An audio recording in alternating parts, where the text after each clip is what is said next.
Rick Butler, a volleyball coach, in 2014. He wants a lawsuit by his former student athletes to be thrown out. CreditStacie Scott / Lincoln Journal star, via Associated PressMay 15, 2018. The past year, sports organizations throughout the United States have come under scrutiny over allegations that they mishandled or ignored reports of sexual assault of young athletes by their coaches. On Tuesday, that spotlight swung to Illinois, where former volleyball players who have accused a prominent coach of assault addressed the state Senate Task Force on Sexual Discrimination and Harassment Awareness and Prevention, which is trying to formulate legislation to make youth sports safer. "Certainly I am going into it with an open mind and trying to figure where the system failed and where it needs to be improved," said Senator Jill Tracy, a Republican and co-chairwoman of the task force, along with Senator Melinda Bush, a Democrat. "We want to be preventive and proactive, Ms. We don't want to react to something that has already occurred." The task force is part of a nationwide reckoning by legislators and authorities in the sports, entertainment and business worlds to address accusations that not enough has been done once sexual harassment and assault are reported. On Tuesday, the task force, which has held similar hearings with current and former employees of casinos and a Ford Motor Company since it was set up late last year, focused on two former volleyball players whose experiences were part of a class action lawsuit that alleges that their coach, Rick Butler, raped them and others in the 1980s, when they were teenagers. The lawsuit claims that Mr. Butler, and his wife, Cheryl, deceived parents and athletes into joining their sports performance volleyball club in Aurora, Illinois, based upon false information and material omissions.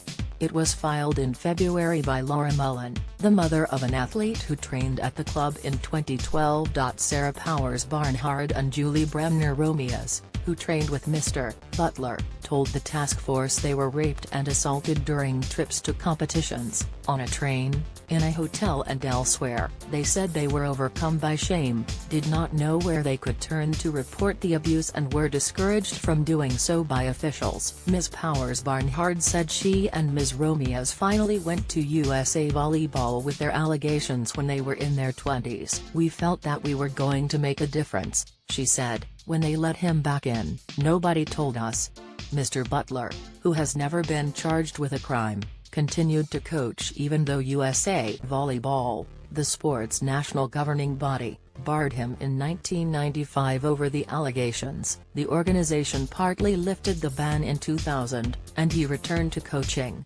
He was permanently barred this year. The Butlers, through their lawyer, Danielle D'Ambrose, filed a motion on Monday to dismiss the lawsuit. Ms. Ambrose said in a statement on Tuesday that she would have no further comment until she saw the transcript from the hearing. "We will not fight this in the court of public opinion," she said. Jay Edelson, the lawyer who filed the lawsuit, said at the hearing that some victims do not come forward because of old statute of limitations laws or because they are threatened with defamation lawsuits by their abusers. "Often for youth sports especially, it takes a while for them to either come forward or be heard," he said. Kay Rognes, a former business partner of Mr. Butler's whose daughter's alleged assault is described in the lawsuit, also spoke on Tuesday. She said that in the mid-1990s, "I confronted a culture at the time that was not very hospitable to women who had come forward with allegations against powerful men who had done things to them."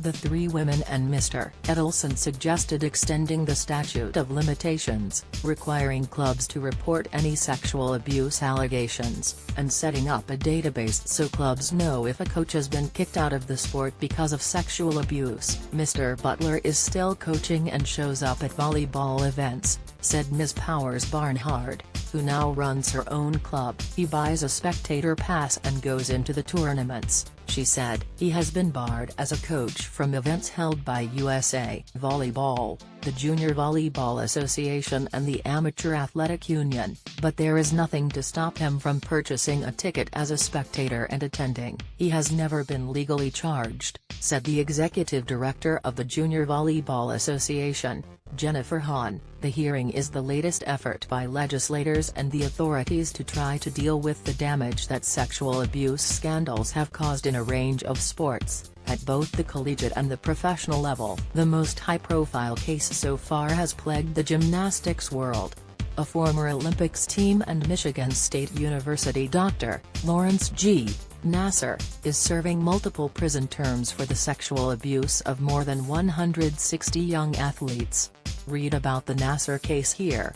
The United States Olympic Committee, which oversees Olympic and Paralympic sports in the United States, last year opened the U.S. Center for Safe Sport to help national sports organizations prevent abuse and harassment. But the organization itself has been accused of turning a blind eye in past cases involving taekwondo and swimming. Later this month, leaders of the USOC and of several national governing bodies of individual sports are scheduled to appear in front of Congress to explain how they work together to address complaints of sexual